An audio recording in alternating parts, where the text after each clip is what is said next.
इतिहास में कुछ साल सिर्फ तारीख नहीं होते, वो पूरी जिंदगियों का बोझ अपने अंदर लिए होते हैं। 1947 भी ऐसा ही एक साल था, लेकिन इस कहानी की शुरुआत 1947 से नहीं होती। इसकी शुरुआत होती है उस भारत से जहां लोग आज़ादी का इंतज़ार कर रहे थे, बिना जाने कि वो आज़ादी उनसे क्या छीन लेगी। ये कहानी है उन लोगों की जिन्होंने सपना देखा, जिन्होंने इंतज़ार किया और जिन्होंने कीमत चुकाई। ये कहानी किसी धर्म, किसी पार्टी या किसी नाम की नहीं है। ये कहानी है आम इंसान की। 1947 से पहले का भारत कैसा था, लोग कैसे जीते थे और आज़ादी का सपना कैसे हर घर तक पहुंच चुका था। आज हम उसी सफ़र की शुरुआत कर रहे हैं। 1947 से पहला का भारत सिर्फ एक जगह नहीं था, वो एक इतिहास था। ऐसा एहसास जहां लोग सुबह काम पर जाते थे, शाम को घर लौट आते थे और बीच में कहीं आज़ादी का ख्याल उनके साथ चलता रहता था। ये सपना अचानक पैदा नहीं हुआ था। ये सालों की थकान, सालों की अन्याय और सालों के इंतज़ार का नतीजा था। सड़कों पर लोग जमा होते थे, कभी शांत तरीके से, कभी बिना बोले, और सिर्फ आंखों में सवाल लिए। फ्रीडम मूवमेंट धीरे धीरे आम जिंदगी का हिस्सा बन गया था। ये सिर्फ शहरों तक सीमित नहीं था, गांव, कस्बे और छोटी बस्तियों तक आज़ादी की बात पहुंच चुकी थी। स्टूडेंट अपनी किताबें बंद कर देते थे, किसान अपनी खेती छोड़ देते थे, मजदूर अपना काम सिर्फ कुछ देर के लिए नहीं, बल्कि कभी कभी सालों के लिए। लोग जानते थे कि ये रास्ता आसान नहीं है, जेल, मार, तकलीफ, ये सब उनके सामने था। फिर भी वो रुकते नहीं है, क्योंकि ये सिर्फ उनकी ज़िंदगी का सवाल नहीं था, ये उन बच्चों के भविष्य का सवाल था जो अभी पैदा भी नहीं हुए हैं। हर शहर, हर गांव अपनी ही तरीके से आज़ादी के सपने को जी रहा था। कहीं लोग चुपचाप लड़ रहे थे, कहीं आवाज़ उठ रही थी और कहीं सिर्फ इंतज़ार था। न्यूज़पेपर्स में रोज़ खबरें होती थी, कभी उम्मीद बढ़ाने वाली, कभी घबराहट पैदा करने वाली। लोग हेडलाइंस पढ़ते थे, फिर एक दूसरे को देखते थे जैसे सवाल पूछ रहे हों, अब आगे क्या। आज़ादी का सपना अब सिर्फ बात नहीं रहा था, और लोगों के सोच बन गया था, उनकी बातों में और उनके फैसलों का हिस्सा बन चुका था। ये एक ऐसा दौर था जहां हर दिन थोड़ा सा भारी लगता था, लेकिन उस भार के बीच भी एक चीज़ थी जो लोगों को आगे बढ़ने पर मजबूर करती थी। उम्मीद। उम्मीद की एक दिन ये इंतज़ार ख़त्म होगा, उम्मीद की एक दिन भारत अपना होगा। 1940 के दौर का भारत सिर्फ एक जगह नहीं था, बल्कि एक चलती हुई कहानी थी। हर शहर, हर गांव अपनी रफ्तार से इस कहानी का हिस्सा बन रहा था। सुबह सुबह लोग काम पर जाते हुए सिर्फ रोज़ी रोटी के बारे में नहीं सोचते थे। उनके मन में एक और सवाल होता था, ये ज़िंदगी कब तक ऐसी रहेगी। रेलवे स्टेशन उस दौर के सबसे ज़िंदा जगह होते थे। लोग सफ़र करते थे, खबरें सफ़र करती थी, और साथ ही आज़ादी की बातें भी एक जगह से दूसरी जगह पहुंचती थी। ट्रेन के डिब्बों में लोग अनजान होते हुए भी एक ही बात पर बात करने लग जाते थे, कभी धीरे से, कभी सिर्फ इशारे में, पर बात होती थी एक ही सपने की। गांव के चौपाल पर शाम को लोग जमा होते थे, कोई अखबार पढ़ा कर सुनाता था, कोई पुरानी बात याद दिलाता था, और कोई बस चुपचाप सुनता रहता था। ये चुप रहने भी अपने आप में एक जवाब था। स्कूल्स और कॉलेजेस में पढ़ाई चल रही थी, लेकिन क्लासरूम के बाहर भी दुनिया कुछ और ही कह रही थी। कई युवा अपना फ्यूचर लिखने से पहले इतिहास का हिस्सा बन गए। उनके पास ना ताकत थी, ना पैसा, ना सुरक्षा, सिर्फ एक यकीन था, अगर आज नहीं खड़े हुए तो कल सवाल करने का हक भी नहीं रुकेगा। इस दौर में हर घर में बात होती थी। कहीं माँ अपने बेटे को समझाती हुई, कहीं पिता खामोशी से सुनता था, और कहीं पूरा परिवार एक ही फैसले के बोझ तले दब जाता था। ये फैसला छोटे नहीं होते थे। कभी काम छोड़ने का, कभी घर छोड़ने का, और कभी सिर्फ डर के साथ जीने का। न्यूज़पेपर सिर्फ खबर नहीं देते थे, वो लोगों के इज्जत की शेप करते थे। वो लोगों के जज्बात को आकार देते थे। हेडलाइंस पढ़कर लोग सिर्फ रिएक्ट नहीं करते थे, वो सोचते थे, समझते थे, और फिर अपना रास्ता चुनते थे। कई बार खबर आधी होती थी, कई बार सच धुंधला होता था, लेकिन एक बात बिल्कुल साफ थी, कुछ बड़ा होने वाला है। फ्रीडम मूवमेंट का मतलब सिर्फ सड़कों पर निकलना नहीं था। ये एक अंदर चलने वाली लड़ाई थी, डर और हिम्मत के बीच, चुप और आवाज़ के बीच, और इंतज़ार और एक्शन के बीच। हर आदमी अपनी तरफ से इस संघर्ष का हिस्सा था। कोई सिर्फ बात फैला रहा था, कोई मदद कर रहा था, और कोई सिर्फ यादें संभाल रहा था। इस दौर का भारत एक साथ थका हुआ भी था और उम्मीद से भरा हुआ भी। थकान रात को महसूस होती थी और उम्मीद सुबह फिर से जाग उठ जाती थी। ये आज़ादी का सपना किसी एक दिन का नहीं था। ये हर दिन, हर सुबह और हर रात थोड़ा थोड़ा बड़ा होता जा रहा था।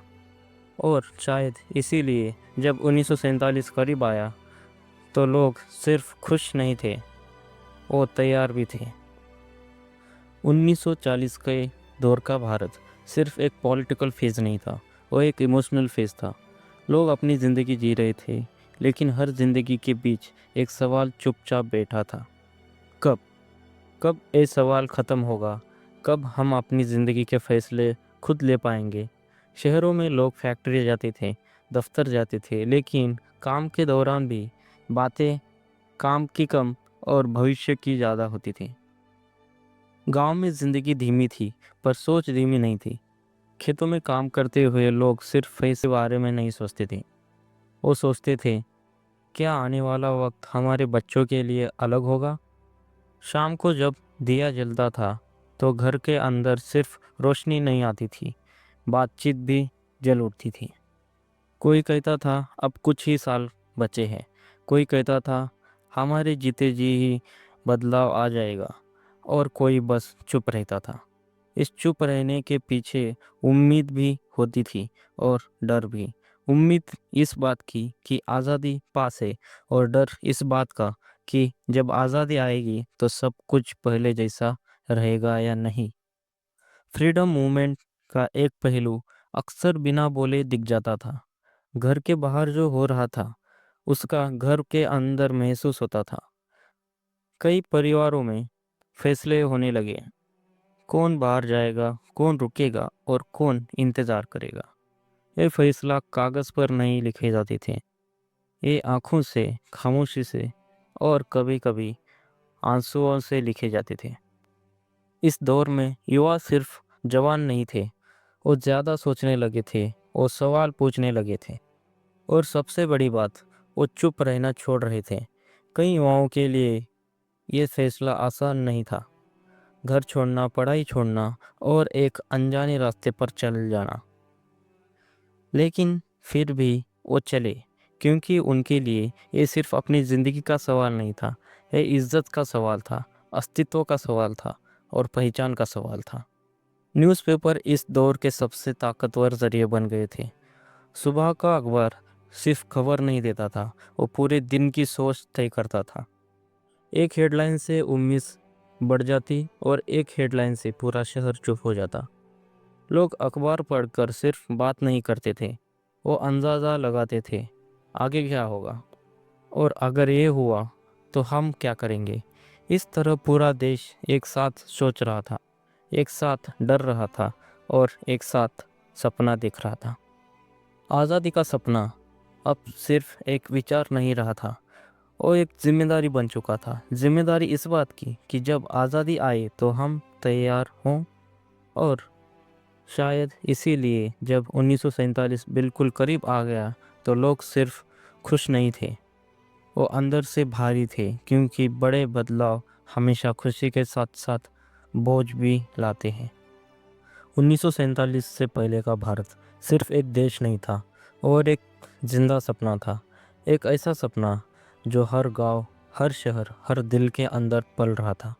लेकिन उस सपने के पीछे सिर्फ उम्मीद नहीं थी, दर्द भी था। उस वक्त का भारत आज से बिल्कुल अलग था। सड़कों पर मोटर कम, बैलगाड़ी और पैदल चलने वाले लोग ज़्यादा। बाज़ारों में सिर्फ सामान नहीं बिकता था, कहानियाँ भी बिकती थी। लोग एक दूसरे को जानते थे, पहचानते थे और एक दूसरे पर भरोसा करते थे। गांव हो या शहर, जिंदगी धीमी थी लेकिन दिल गहरे थे। गांव की जिंदगी, सुबह सूरज के साथ खेतों में चलना, शाम को थक कर घर लौटना, यही जिंदगी थी। किसी के पास रेडियो नहीं था, लेकिन हर किसी के पास कहानी थी। शाम को जब लोग चबूतरों पर बैठते थे, तब सिर्फ गप्पे नहीं लगते थे, तब आज़ादी के सपने भी बनाए जाते थे। शहरों का मंजर, शहरों में थोड़ी ज़्यादा हलचल थी। रेलवे स्टेशन पर हर रोज़ भीड़ होती थी। लोगों के हाथ में कपड़े कम और उम्मीदें ज़्यादा होती थी। अखबार हर लोगों का नए सवाल देता था। क्या आज़ादी करीब आ रही है? गुलामी का सच। लेकिन इसके बीच एक सवाल था जो हर इंसान जानता था। भारत अपना देश था, पर फैसले किसी और के हाथ में थे। टैक्स का बोझ किसान उठाता था, पर फायदा किसी और को हो जाता था। कानून कुछ लोगों के लिए था और इंसाफ कुछ और लोगों के लिए। धीरे धीरे बढ़ता असंतोष। लोग चुप थे, पर अंधे नहीं थे। उन्होंने देखा कि कैसे उनकी मेहनत पर पानी फेरा जा रहा है, उन्हीं के सामने छीन लिया जाता था। उन्होंने महसूस किया कि ये सिर्फ गरीबी नहीं, ये एक सोची समझी सिस्टम थी। आज़ादी सिर्फ एक पॉलिटिकल शब्द नहीं था। आज़ादी मतलब अपनी मिट्टी पर अपना हक। आज़ादी मतलब अपनी मेहनत का फल। आज़ादी मतलब अपने बच्चों का फ्यूचर। हर माँ चाहती थी उसका बेटा किसी और का बोझ ना बने। हर बाप चाहता था कि उसकी मेहनत बेकार ना जाए, और हर बच्चा सिर्फ एक नॉर्मल ज़िंदगी चाहता था। अखबार उस वक्त सिर्फ खबर नहीं देता था, वो उम्मीद देता था। हर नए हेडलाइंस लोगों के दिल को तेज धड़कता था। कहीं प्रोटेस्ट, कहीं रैली, कहीं आवाज़। पहले लोग सिर्फ बात करते थे, फिर बात आवाज़ बनी और फिर आवाज़ आंदोलन। लोग समझने लगे थे ये वक्त सिर्फ देखने का नहीं, कुछ करने का है। घरों में बैठकर आज़ादी नहीं आती, लेकिन हर दिल में सिर्फ हिम्मत नहीं थी, डर भी था। अगर हम बोले तो क्या होगा, अगर हम खड़े हुए तो क्या होगा। देश एक खामोश तैयारी में था, जैसे तूफान से पहले हवा रुक जाती है। आज़ादी का सपना सबने देखा, पर कोई नहीं जानता था उस सपने की कीमत क्या होगी। लोगों को लगा था आज़ादी आएगी तो सब ठीक हो जाएगा, पर इतिहास ने कुछ और ही लिख रखा था। 1947 से पहले वक्त तेज़ नहीं भागता था, दिन लंबा होता था और ज़िंदगी उससे भी लंबी। लोग घड़ी देखकर नहीं जीते थे, सूरज देखकर जीते थे। सुबह का मतलब सिर्फ सुबह नहीं होता था, वो एक नया मौका होता था। रेलगाड़ी उस वक्त सिर्फ सफ़र का ज़रिया नहीं थी, वो खबरों का रास्ता थी। जब ट्रेन आती थी, सिर्फ लोग नहीं उतरते थे, कहानियाँ भी उतरती थी। दूर के शहरों की बातें, नए विचार और आज़ादी की चिंगारी। इस कहानी में औरतें अक्सर पीछे रह जाती है, लेकिन उनका संघर्ष किसी से कम नहीं था। घर संभालना, बच्चों को संभालना और फिर भी हौसला संभल के रहना। भर भर के आंदोलनों में भाग लिया और आंदोलन को जिंदा रखा। बच्चे आज़ादी का मतलब नहीं जानते थे, पर वो महसूस करते थे कि कुछ ठीक नहीं है। उन्होंने अपने माँ बाप के चेहरों पर चिंता देखी, और वही उनका पहला सबक था। शहरों में इमारतें थी, और उन्हीं इमारतों के साये में भूख भी थी। अमीरी और गरीबी एक ही सड़क पर चलती थी, पर दोनों के रास्ते अलग थे। गुलामी सिर्फ जमीन की नहीं होती, सोच की भी होती है। कुछ लोग मान चुके थे कि ये सब कभी से बदलेगा ही नहीं, और वही सबसे बड़ी जीत होती है किसी भी शासन के लिए। लेकिन हर अंधेरे में कहीं ना कहीं रोशनी होती है। किसी ने पहली बार सवाल पूछा, किसी ने पहली बार मना किया, और किसी ने सिर्फ एक कहा, बस अब बहुत हो गया। उस वक्त अफवाह और अखबार साथ साथ चलती थी। रेडियो कम थे, अखबार लिमिटेड थे, इसलिए हर बात ज़्यादा ताकतवर लगती थी, सच भी और डर भी। हर विरोध लाउड नहीं होता, कुछ लोग चुप रहकर भी सिस्टम को हिला देते हैं। काम धीरे धीरे होता रहा, पर पीछे हटना बंद हो चुका था। ये एक ही भारत नहीं था, एक कई भारत थे। भाषा अलग, कपड़े अलग, रिवाज अलग, पर एक बात कॉमन थी, आज़ादी की भूख। जब देश सो रहा होता है, तब इतिहास जाग रहा होता है। और 1947 से पहले का भारत हर रात इतिहास लिख रहा था। लोग ये नहीं जानते थे कि कल क्या होगा, पर इतना ज़रूर जानते थे, आज जैसा कल नहीं रहेगा। कुछ होने वाला था, और वो कुछ पूरे देश को बदल देने वाला था। ये कहानी सिर्फ आज़ादी की नहीं, ये कहानी उस इंतज़ार की है जो सालों तक चला, और उस हौसले की जो कभी टूटा नहीं। 1940 का भारत, एक ऐसा दौर जहां हवा में भी बेचैनी थी। सड़कें चुप नहीं थी, बस धीरे बोल रही थी। रेलवे स्टेशंस पर लोग सिर्फ सफ़र नहीं कर रहे थे, वो खबरें ले जा रहे थे और खबरें ला रहे थे। इस वक्त के real black and white videos में भीड़ दिखाई देती है, पर उस भीड़ में एक बात कॉमन होती है, खामोश तैयारी। अखबार सुबह सिर्फ पढ़ने के लिए नहीं खुलते थे, वो समझने के लिए खुलते थे। हेडलाइंस में हर रोज़ एक ही सवाल घूमता था, भारत कब आज़ाद होगा। महात्मा गांधी जी का नाम अब सिर्फ एक व्यक्ति का नाम नहीं रहा था, वो एक विचार बन चुका था। उनके चलने का तरीका, उनके बोलने का तरीका, और उनकी खामोशी, सब कुछ कैमरे में कैद हो रही थी। फुटेज में गांधी जी भीड़ के बीच चल रहे होते हैं, ना सिक्योरिटी, ना शोर, सिर्फ भरोसा। सिविल डिसोबीडियंस और नॉन कॉरपोरेशन जैसे आंदोलन सिर्फ पॉलिटिकल डिसीजन नहीं थे, ये आम आदमी के जीवन का हिस्सा बन चुके थे। न्यूज़पेपर कटिंग्स आज भी बताती है कैसे गांव के गांव अंग्रेज सरकार के नियमों को मानने से इनकार कर रहा था। कहीं नमक सत्याग्रह की तस्वीरें मिलती है, कहीं गिरफ्तारी की खबर। और जब कैमरा जेल के बाहर रुकता है, तो दिखाई देता है कि गिरफ्तारी सिर्फ एक शरीर की होती है, विचार की नहीं। इसी दौर में जवाहरलाल नेहरू के स्पीचेस नए भारत का सपना दिखाते हैं।